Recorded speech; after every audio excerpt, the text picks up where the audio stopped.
அனைவருக்கும் வணக்கம். இப்போ நம்ம லைக்கா GS16 அண்டு CS20 TGBS-னுடைய ஆப்ரேட்டிங் ப்ரொசீஜரை எப்படி ஒவ்வொரு ஸ்டெப் பை ஸ்டெப்பாக நான் பார்க்கறது அப்படின்னு உங்களுக்கு இன்ஃபார்ம் பண்ணுறேன். ஸோ இப்போ நீங்கள் பார்க்குறது லைக்கா TGBS-னுடைய CS20 உடைய ஆப்ரேட்டிங் ப்ரொசீஜர். இதில் பார்த்தீங்க அப்படின்னா இப்போ நீங்கள் ஃபஸ்ட்டு இப்போ இதுதான் நம்மளுடைய மெயின் ஹோம்ஸ் பேஜ். இந்த மாதிரி டேப் ஹேர் டு சூஸ் இதுங்கிட்ட வரும். இது தள்ளினீங்க அப்படின்னா tap here to create new ஜாப்னு வரும். இது வரல அப்படின்னா இந்த மாதிரி நிறைய ஜாப் இருக்கும். இப்போ நீங்கள் தள்ளினீங்க அப்படின்னா இது வந்துடும். இதை நீங்கள் கிளிக் பண்ணாலும் நியூ ஜாப் கிரியேட் பண்ணலாம். அப்படி இல்லை அப்படின்னா நீங்கள் அப்படியே நீங்கள் பேக் போயிட்டு இது உங்களுக்கு இது தள்ளுறதுக்கு உங்களுக்கு கஷ்டமாக இருக்குது அப்படின்னு நினச்சிங்கன்னா கீழே பார்த்தீங்கன்னா FN இருக்கும் பாருங்கள். கீழே வந்து ஃபங்க்ஷன் இருக்கும். அந்த ஃபங்க்ஷனை நீங்கள் வந்து கிளிக் பண்ணீங்க அப்படின்னா நியூ ஜாப்னு இருக்கும். நீங்கள் அதை செலக்ட் பண்ணீங்கன்னா இந்த மாதிரி இது ஓப்பன் ஆயிரும். இது என்னன்னு பார்த்தீங்கன்னா மிக முக்கியமானது இந்த நேம் ஜென்ரல் கோஆர்டினேட்டு. ஃபர்ஸ்ட் நம்ம எங்கே போகணும்னா நம்ம அந்த நேமில் போயிட்டு ஏதாவது ஒரு நேம் வந்து நம்ம டைப் பண்ணணும். நம்ம பண்ணக்கூடிய ஜாப் நேம் டைப் பண்ணிட்டு அடுத்து எங்கே போகணும் அப்படின்னா நம்ம அடுத்து இங்கே போகணும். செகண்ட் லெவலில் கோஆர்டினேட் சிஸ்டம் போகணும். அதில் நீங்கள் போயிட்டீங்க அப்படின்னா போயிட்டு அதில் கோஆர்டினேட் சிஸ்டமில் நம்ம எங்கே சர்வே பண்ணுறோமோ அந்த ஜோன் வேணும். அந்த ஜோன் அதுக்கு நீங்கள் என்ன பண்ணணும்னா இதை நீங்கள் கிளிக் பண்ணீங்க அப்படின்னா அதில் வந்து இந்த மாதிரி பல ஜோன் காட்டும். நீங்கள் என்ன பண்ணலாம் நியூவில் போயிட்டு ஏற்கனவே இதெல்லாம் கிரியேட் பண்ணது நீங்கள் நியூவில் போயிட்டு இப்போ நம்மளுடைய ஜோன் எது 44 42 ஏதோ நீங்கள் டைப் பண்ணிக்கலாம். டைப் பண்ணிவிட்டு 44 டைப் பண்ணிவிட்டு இது நம்ம என்ன பண்ணணும்னா நம்ம UTM எங்கே இருக்க அது பொசிஷன் அதை நீங்கள் கொடுத்துக்கணும். 44 நீங்கள் செலக்ட் பண்ணிக்கணும். செலக்ட் பண்ணிட்டு இந்த மாதிரி நிறையா இது நம்ம இது 44 கொடுத்துட்டு ஓகே பண்ணிவிட்டு அடுத்து ஸ்டோர் கொடுத்தீங்க அப்படின்னா உங்களுக்கு சேவ் ஆயிரும் 44 பாயிண்ட் அப்படின்னு. ஸோ அடுத்து ஓகே. அடுத்து இப்போ நீங்கள் ஜாப் நேம் டைப் பண்ணியாச்சு. நம்ம எந்த ஜோனில் சர்வே பண்ண போகிறோங்க டைப் பண்ணியாச்சு. நம்மளுடைய இது வந்து பார்த்தீங்கன்னா WGS 1984. WGS அப்படின்னா வேர்ல்டு ஜியோலெட்டிக் சிஸ்டம் 1984. நமக்கு இப்போ வரக்கூடிய எல்லா அச்சரேகையும் தீர்க்கரேகையும் இதை வச்சு தான் வரும். WGS 84 அச்சரேகை அப்படி தான் கிடைக்கும்.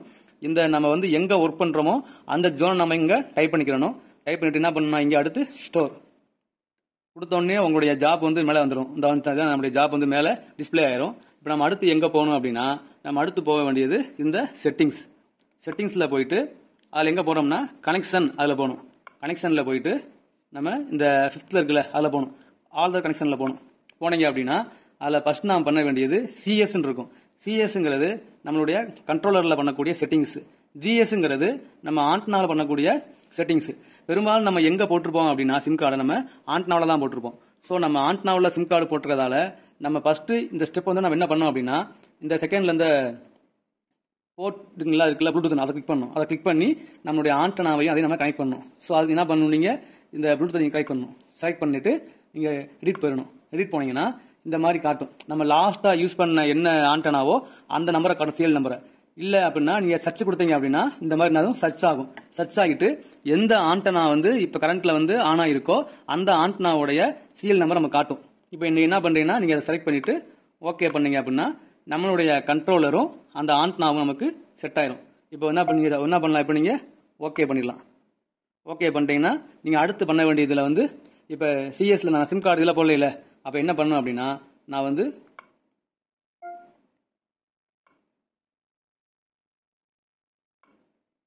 நான் சிம் கார்டு இதில் போடல. அதனால் என்ன பண்ணுறேன் இந்த யூஸ் பண்ணுறதுனா நான் வந்து அன்டிக் பண்ணிட்டேன். இப்போ நான் இதில் பண்ண வேண்டியது ஒன்னே இது மட்டும்தான். இப்போ அடுத்து நான் போக வேண்டியது ஜிஎஸ்ல போயிட்டு இந்த RTK ரோவன் இருக்கும். அதை என்ன பண்ணுங்க நீங்கள் செலக்ட் பண்ணிட்டு ரீட் பண்ணுங்க. ரீட் பண்ணீங்க அப்படின்னா இந்த மாதிரி ஒரு பேஜ் ஓப்பன் ஆகும். இல்லை வந்து ரிசீவ் RTK டேட்டான்னு இருக்கும். அதை நீங்கள் டிக் பண்ணிக்கோங்க. கனெக்ட் யூசிங் இருக்கா அதை செலக்ட் பண்ணீங்க அப்படின்னா இதில் வந்து நம்ம சிம் கார்டு எங்கே போட்டிருக்கோம் GSல இதில் ஆண்டனாவில். அப்போ GS இன்டர்நெட் 1 அதை என்ன பண்ணீங்க செலக்ட் பண்ணிக்கணும். அவ்வளோதான். RTK ஃபார்மேட்டில் வந்து RTCM V3 இருக்கும். அவ்வளோதான். இது ரெண்டை மட்டும் பண்ணிட்டு அடுத்து நீங்க என்ன பண்ணணும்னா இங்கே போகணும். RTK நெட்வொர்க்கில் போகணும். நீங்கள் அதை நீங்கள் செலக்ட் பண்ணிட்டீங்க அப்படின்னா செலக்ட் பண்ணிட்டீங்கன்னா அதில் யூஸ் RTK நெட்வொர்க்கை டிக் பண்ணிட்டு இந்த டைப்பில் வந்து நியரஸ்ட் போயிட்டு ஓகே பண்ணணும். அவ்வளோதான். அடுத்து என்ன பண்ணணும்னா இப்போ இங்கே பண்ணோமா இப்போ அடுத்து இங்கே வரணும். இதை செலக்ட் பண்ணிட்டு எடிட் இந்த யூஸ் கனெக்ஷன் GS இருக்குங்களா இது என்ன பண்ணணும் இதை நம்ம வந்து இதை GS தான் பண்ண போகிறோம். GS ஸோ GS என்ன பண்ணணும் டிக் பண்ணி நம்ம GS தான் சிம் போட்டிருக்கோம். அப்போ நான் GS என்ன பண்ணுறோம் நம்ம டிக் பண்ணிக்கிறோம். டிக் பண்ணிட்டு கனெக்ட் யூசிங்கில் GS மோடம் செலக்ட் பண்ணிக்கணும். அது கனெக்ட் இன்டர்நெட் யூசிங்கில் மொபைல் டேட்டா இங்கே வந்து நீங்கள் வந்து மொபைல் டேட்டா கிளிக் பண்ணிக்கணும். இங்கே WLAN இருந்துச்சு அப்படின்னா அது நீங்கள் வயர்லெஸில் அதாவது நம்மளுடைய ஹாட்ஸ்பாட் கனெக்ட் பண்ணிக்கலாம். ஸோ டேட்டாவை கனெக்ட் பண்ணி செலக்ட் பண்ணிக்கிட்டு இங்கே வந்து ஓகே கொடுத்துடணும். இப்போ நான் சிம் கார்டு போடலை, அதனால நெட்டு வந்து எனக்கு காமிக்காது. அடுத்து என்ன பார்த்தீங்கன்னா, இப்போ திரும்ப அதே மாதிரி மேலே செலக்ட் பண்ணிக்கிட்டு இப்போ நம்ம ஃபர்ஸ்ட் இங்கே போனோமா எடிட், இப்போ இங்கே போகணும், கண்ட்ரோலில் போகணும். கண்ட்ரோலில் போயிட்டு சர்வர் டு யூஸ் என்ன பண்ணணும்னா CORS செலக்ட் பண்ணணும். செலக்ட் பண்ணிட்டீங்க அப்படின்னா இங்கே வந்து ஒரு ஐபி அட்ரஸ் ஐபி போட்டு காமிக்கும். இந்த ஐபி அட்ரஸ் ஐபி போட்டு பார்த்தீங்கன்னா உங்களுக்கு நீங்கள் எங்கே ஒர்க் பண்ணுறீங்களோ அங்கே கொடுப்பாங்க. ஸோ என்ன பண்ணணும்னா அதில் வந்து நீங்கள் நியூ போயிட்டு அதில் உங்கள் ஐபி அட்ரஸையும் ஐபி போட்டு நீங்கள் வந்து டைப் பண்ணிவிட்டு ஓகே பண்ணிடணும். ஓகே பண்ணிங்கன்னா அது இங்கே சேவ் ஆயிரும். அடுத்து NTRIP என்ட்ரிப் மவுண்ட் பாயிண்ட்ல வந்து VRSS கொடுத்துடணும். கொடுத்துட்டு ஓகே முடிஞ்சு. அடுத்து நம்ம எங்கே போனோம்னா அதே மாதிரி கீ செலக்ட் பண்ணிட்டு கண்ட்ரோல் கொடுத்துடணும். கொடுத்தீங்க அப்படின்னா இந்த மாதிரி ஓப்பன் ஆகும். இதில் டிவைஸ் பார்த்தீங்கன்னா இந்த மாதிரி வரும். APN பார்த்தீங்கன்னா www.ன்னு வரும். நம்ம என்ன சிம் கார்டு போட்டிருக்கோமோ அதோட APN பண்ணணும். நீங்கள் ஏர்டெல்னா ஒரு நம்பர் இருக்கு, ஏர்டெல் GPRS.comனு பண்ணணும். BSNLனா BSNL நெட்னு பண்ணணும். வோடஃபோன்னா 3W பண்ணணும். அவ்வளோதான். ஸோ அது மாதிரி நம்ம என்ன சுமாலில் போடணும். நான் சிம் கார்டு போடாதனால இந்த மாதிரி காமிச்சிட்டே இருக்கு, வேற ஒன்றும் இல்லை. நீங்கள் சிம் கார்டு போட்டு பண்ணுங்க, ஓகே. இந்த மாதிரி டைப் பண்ணிட்டு என்ன பண்ணணும், வெளியே கிளிக் பண்ணிட்டு ஓகே, அவ்வளோதான் முடிஞ்சு. இப்போ அடுத்து என்ன பண்ணணும் அப்படின்னா நம்ம வந்து இந்த அடுத்து பார்த்தீங்கன்னா நம்ம ஃபர்ஸ்ட் CS கனெக்ஷனில் போனோம். கனெக்ஷனில் போய் நம்ம இதில் போயிட்டு நம்ம ரெண்டே செக் பண்ணிக்கிட்டோம் ப்ளூடூத்தை. அடுத்து நம்ம GSல போயிட்டு நம்ம ஃபர்ஸ்ட் RTK ரோவரில் போய் எடிட்டில் போனோம். அதே மாதிரி நம்ம GS இன்டர்நெட்டில் போய் எடிட் போனோம். அடுத்து RTK ரோவரில் போயிட்டு நம்ம கண்ட்ரோல் போனோம். அடுத்து GS இன்டர்நெட்டில் போய் நம்ம கண்ட்ரோல் போனோம். இதுதான். இப்போ அடுத்து எல்லாம் என்ன பண்ணணும்னா ஃபங்க்ஷனை கிளிக் பண்ணிட்டு இந்த மாதிரி செலக்ட் பண்ணிட்டு ஃபர்ஸ்ட் இங்கே வச்சுட்டு ஃபங்க்ஷன் செலக்ட் பண்ணிட்டு இங்கே வந்து கனெக்ட்னு வரும். கனெக்ட் கொடுத்தீங்கன்னா உங்களுக்கு கனெக்ட் ஆயிரும். ஸோ நீங்கள் ஃபங்க்ஷனை கிளிக் பண்ணிட்டு இந்த மாதிரி GS கனெக்டில் வச்சுட்டு RTK கொடுத்துட்டு ஃபங்க்ஷனை செலக்ட் பண்ணிங்கன்னா கனெக்ட்னு வரும். கொடுத்தீங்கன்னா கனெக்ட் ஆயிரும். இப்போ நான் சிம் கார்டு போடலை, இன்டர்நெட் போடலையா, அதனால வந்து எனக்கு நெட்டு கனெக்ட் ஆகாது. நெட்டு கனெக்ட் ஆயிடுச்சு அப்படின்னா இந்த இடத்துல பார்த்தீங்கன்னா நம்மளுடைய டவர் சிம்பிள் மாதிரி நமக்கு காமிச்சிரும். இந்த இடத்துல இப்போ இந்த ஸ்டெப் முடிச்சோடனே என்ன பண்ணலாம், நீங்கள் ஓகே பண்ணிடலாம். ஓகே பண்ணிட்டு வெளியே வந்த பிறகு என்ன பண்ணணும், நீங்கள் அடுத்து நீங்கள் எதுவும் பண்ண தேவையில்லை. அப்படியே இங்கே மெசேஜ் பார்த்தீங்களா, அது கிளிக் பண்ணிடலாம்.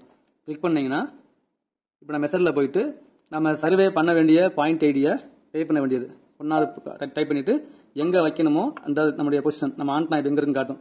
இப்போ நம்ம மிஷினை கொண்டு போய் நமக்கு எங்கே தேவையோ அங்கே வச்சு நீங்கள் மெசர் கொடுத்துட்டு இந்த மாதிரி பாயிண்ட் ஓடும் பொசிஷன். உங்களுக்கு எவ்வளோ செகண்ட்ஸ் வேணுமோ வச்சுட்டு ஸ்டாப் பண்ணிட்டு எப்படின்னா நீங்கள் அதை ஸ்டோர் பண்ணிடலாம். அந்த பாயிண்ட் 1 7 அடுத்து 2 இந்த மாதிரி நீங்கள் ஒவ்வொரு பாயிண்டாக நீங்கள் மூவ் பண்ணி நீங்கள் சர்வே பண்ணிக்கலாம். இதில் முக்கியமானது என்னன்னு பார்த்தீங்கன்னா உங்களுடைய IP address, IP port, user name, user ID, password இது எல்லாமே உங்களுக்கு நீங்கள் எங்கே ஒர்க் பண்ணுறீங்களோ அங்கே கொடுப்பாங்க. நான் சொன்ன ஸ்டெப் பை ஸ்டெப்பாக பண்ணிட்டு வந்துருங்க. இங்கே பார்த்தீங்கன்னா இந்த மாதிரி ரவுண்டாக பெருசாக இருக்கும்.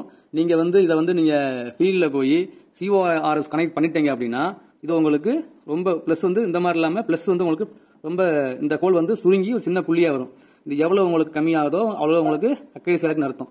இப்போ நீங்கள் பார்த்தது என்ன அப்படின்னா சிம் கார்டை வந்து ஆண்டனாவில் போட்டால் எப்படி பண்ணுறதுன்னு கூடிய ஸ்டெப் தான் பார்த்துருக்கீங்க. இப்போ அடுத்து நான் உங்களுக்கு சிம் கார்டை வந்து இந்த கண்ட்ரோலில் எப்படி போகிறதுன்னு சொல்கிறேன், நீங்கள் ஞாபகம் வச்சுக்கோங்க. தேங்க்யூ. ஸோ நீங்கள் எந்த ஜாப்பை செலக்ட் பண்ணணுமோ செலக்ட் பண்ணிவிட்டு செகண்ட் ஆப்ஷனை டெடிட்டடாக போனீங்க அப்படின்னா இந்த மாதிரி நீங்கள் பண்ண பாயிண்ட்லாம் வரிசையாக வரும். அந்த ஒவ்வொரு பாயிண்ட்லாம் வரிசையாக வரும். இதில் ஃபஸ்ட்டு இந்த RTCM தான் நம்மளுடைய CORS பாயிண்ட்டு. நீங்கள் அடுத்து எங்கே போகணும்னா நீங்கள் லைன்ஸ்ன்ற ஆப்ஷனில் போகணும். அதில் போயிட்டு இங்கே நியூவை செலக்ட் பண்ணணும். செலக்ட் பண்ணிவிட்டு நம்ம ஏரியா பார்க்க இங்கே ட்ரா ஆகிட்டே வரும். அந்த ட்ரா ஆகிற லைன் வந்து உங்களுக்கு அந்த ஐடி கேட்கும். அந்த ஐடி நம்ம ஏதாவது ஒன்று கொடுத்துக்கலாம். கொடுத்துட்டு அந்த பவுண்டரியோட லைன் எப்படி வரணும்னு கேட்கும். இந்த மாதிரி கண்டினியூ லைனாக வேணுமா இல்லை மாதிரி டாட் லைனாக வேணுமா அப்படின்னு கேட்கணும். நம்ம எப்பவுமே அவுட்டர் பவுண்டரி வந்து இந்த மாதிரி லைன் தான் கொடுப்போம். கலர் வந்து ரெட்டு, க்ரீனு, எல்லோ எல்லாமே இருக்கும். நமக்கு எது தேவை நம்ம அதை செலக்ட் பண்ணிக்கலாம். செலக்ட் பண்ணிவிட்டு இங்கே ஸ்டோர்னு இருக்கும் பக்கத்தில் கொடுத்தீங்கன்னா அது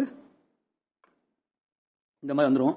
இப்போ என்ன பண்ணுறீங்கன்னா இந்த நம்ம ஐடியில் நம்ம பண்ணுற ஏரியாவை சேவ் பண்ணணும். அதுக்கு எங்கே போகணும்னா எடிட்டில் போனீங்கன்னா எடிட்டில் போனால் இந்த மாதிரி காமிச்சிட்டு என்ன பண்ணணும்னா நீங்கள் அடுத்து அதில் ஜியோமெட்ரி போகணும். ஜியோமெட்ரி போனோடனே அதில் போயிட்டு நீங்கள் வந்து ஆட் போனீங்க அப்படின்னா அதில் ஃபஸ்ட்டு நம்ம ஸ்டார்ட் பண்ணுறோமா, அதனால பிகின் லைனு அந்த பாயிண்ட் நேம் என்னன்னு கேட்கும். அதை நீங்கள் செலக்ட் பண்ணுங்கள். செலக்ட் பண்ணால் அந்த வரிசையாக பாயிண்ட் வருதா, அதில் போயிட்டு நம்மளுடைய பாயிண்ட் செலக்ட் பண்ணுங்கள் 1. ஓகே, திரும்ப ஓகே பண்ணிங்கன்னா அது வந்துடும் இங்கே பிகின் லைன். திரும்ப அதே மாதிரி அடுத்த பாயிண்ட் ஆடு. இப்போ நம்ம பிகில் லைன் போகிறது இப்போ வந்து கன்னியூ லைன் போகணும். ஏன்னா ஃபர்ஸ்ட் ஸ்டார்டிங் தான் பிகில் லைன். இப்போ நம்ம செகண்ட் லைன் போகிறோம், செகண்ட் பாயிண்ட். அப்போ அடுத்து கன்னியூ அப்படி கன்னியூ பண்ணுறோம். ஸோ அடுத்து ஓகே திரும்ப அதே மாதிரி ஆடில் போயிட்டு திரும்ப செலக்ட் பண்ணிவிட்டு தேர்ட் பாயிண்ட் ஓகே திரும்ப ஆடு செலக்ட் பண்ணிவிட்டு ஃபோர்த் பாயிண்ட்டு ஓகே திரும்ப ஆடு போயிட்டு செலக்ட் பண்ணிவிட்டு ஃபிஃப்த் பாயிண்ட். இந்த மாதிரி நமக்கு எப்படி ஏரியா வேணுமோ நீங்கள் செலக்ட் பண்ணி கொடுத்தீங்கன்னா வந்துட்டே இருக்கும். இப்போ நான் முடிக்கணும் அப்படின்னா ஆடில் போயிட்டு இது என்ன பண்ணுவீங்க, க்ளோஸ் பண்ணிட்டு க்ளோஸையும் கொடுத்துட்டு ஓகே பண்ணிவிட்டு இங்கே வந்து என்னுடைய 7 8 இதை நீங்கள் செலக்ட் பண்ணிவிட்டு ஓகே பண்ணீங்க அப்படின்னா அது க்ளோஸ் ஆயிரும். அது என்ன பண்ணணும், ஸ்டோர் பண்ணீங்க அப்படின்னா நம்மளுடைய ஏரியா நம்ம பண்ண பாயிண்ட் நம்ம இப்போ ட்ரா பண்ணக்கூடிய ஏரியா பாருங்கள் 2711 மினிட்ஸ்க்கு வந்துருச்சு. நான் அந்த படம் பார்க்கணும் அப்படின்னா இந்த லாஸ்ட் இருக்கு பாருங்கள், இமேஜஸ் ஸ்கேன்ஸு 3D போனீங்கன்னா நீங்கள் பண்ண படம் வந்து உங்களுக்கு டிஸ்பிளே இருக்கும். இந்த மாதிரி நான் வந்து ஃபுல்லாக ட்ரா பண்ணல, ஃபுல்லாக ட்ரா பண்ணால் இது முழுமையான ஒரு ட்ராயிங்காக இருக்கும். ஸோ அப்போ வந்து 1 2 3 4 5 6 7 போயிடுச்சு. இப்போ நான் ஃபுல்லாக கனெக்ட் பண்ணேன்னா ஒரு முழுமையான படமாக வந்திருக்கும். இந்த மாதிரி நம்ம சர்வே பண்ண இந்த இது அப்படியே சேவ் ஆயிரும். இதை நீங்கள் அப்படியே நீங்கள் பிரிண்ட் போட்டுடலாம். ஸோ இதுதான் என்னுடைய மிக முக்கியமானது. என்ன அப்படின்னா இந்த அவுட்டர் லைன் நம்ம செலக்ட் பண்ண லைன் ஜூம் பண்ணணும்னா இதை நீங்கள் கிளிக் பண்ணினா இந்த மாதிரி ஜூம் பண்ணிக்கலாம், மைனஸ் ஆயிரும் நம்மளோட இதுதான். ஸோ இதுதான் ஏரியா பார்க்குறது. லைன்ஸில் போனீங்கன்னா உங்களோட ஏரியா காமிச்சிடும். நீங்கள் திரும்ப நியூவில் போய்ட்டும் நீங்கள் புதுசாக வேறு ஐடியா கிரியேட் பண்ணி கூட நீங்கள் பண்ணிக்கலாம். நீங்கள் எவ்வளோ டைம் பண்ணாலும் அது உள்ளே சேவ் ஆகிட்டே இருக்கும். இதுதான் என்னோட ஏரியா பார்க்குறது.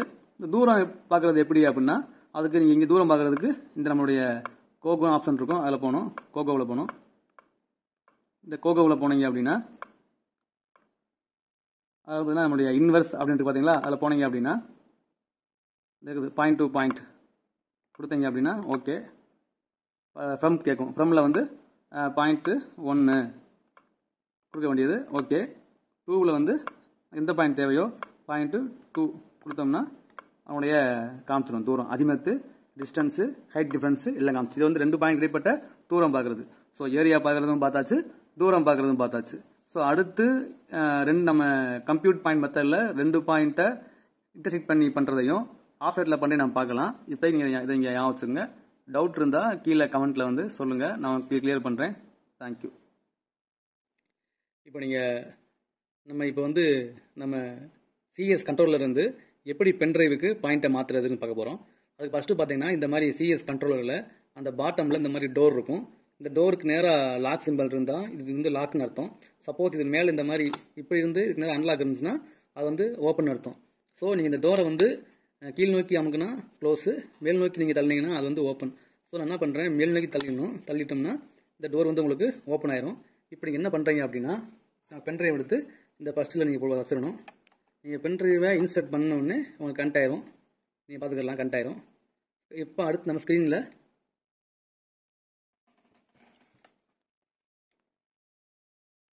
ஸ்க்ரீனில் வந்து நம்ம எந்த ஜாப்பை சர்வே பண்ணணுமோ அந்த ஜாப்பை நீங்கள் ஜஸ்ட் ஒரு கிளிக் பண்ணால் போதும், இந்த மாதிரி ஓப்பன் ஆகும். அதில் எக்ஸ்போர்ட் டேட்டான்னு இருக்கும், அதை கிளிக் பண்ணீங்க அப்படின்னா இந்த மாதிரி வரிசையாக வரும். ASCII data, டிஎக்ஸ்எஃப்னு.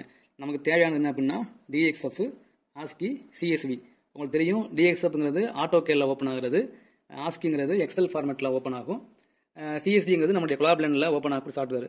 ஸோ டிஎக்ஸ்எஃப் ஃபஸ்ட்டு நீங்கள் செலக்ட் பண்ணீங்க அப்படின்னா இந்த மாதிரி கேட்கும். யூஎஸ்பி ஸ்டிக்கு ஜாப் 2 டிவைஸ்னால் இந்த கிளிக் பண்ணிக்கணும். கிளிக் பண்ணிவிட்டு நீங்கள் பென்ட்ரைவ் போட்டிருந்தால் மட்டும்தான் இந்த மாதிரி யூஎஸ்பி ஸ்டிக்குன்னு வரும். நீங்கள் செலக்ட் பண்ணிக்கோங்க. செலக்ட் பண்ணிவிட்டு ஃபோல்டரில் டேட்டா அவுட்புட் ஃபைலில் நம்மளுடைய ஜாப் நேம் டாட் டிஎக்ஸ்எஃப் வந்துடும். அடுத்து ஓகே பார்த்தீங்கன்னா இந்த மாதிரி வந்து உங்களுக்கு கேட்கும் எத்தனை பாயிண்ட் இருக்குன்னு. நம்ம ஒரே தான் சர்வே பண்ணியிருக்கோம். ஸோ ஒரு பாயிண்ட் காட்டும். அடுத்து நீங்கள் எதாவது எஸ் பார்த்தீங்கன்னா இந்த பாயிண்ட் ஃபுல்லாக நமக்கு ஸ்டோரில் காப்பி ஆயிரும். திரும்ப அடுத்து வந்து ஆஸ்கி அதாவது எக்ஸ்எம்எல் போகிறீங்க. அது இந்த மாதிரி எக்ஸ்எம்எல்ல வரும். ஓகே பண்ணிங்கன்னா எஸ் ஓகே ஆயிரும். அடுத்து ஆஸ்கியில் போனீங்கன்னா இந்த மாதிரி டெக்ஸ்ட் ஃபார்மேட்டில் வரும். உங்களுக்கு தேவைன்னா நீங்கள் டெக்ஸ்ட் ஃபார்மேட்டில் என்ன பண்ணலாம், நீங்கள் காப்பி பண்ணிடலாம். அப்படி இல்லை அப்படின்னா சிஎஸ்சி வேணும்னா திரும்ப நீங்கள் ஆஸ்கி போய்க்கோங்க.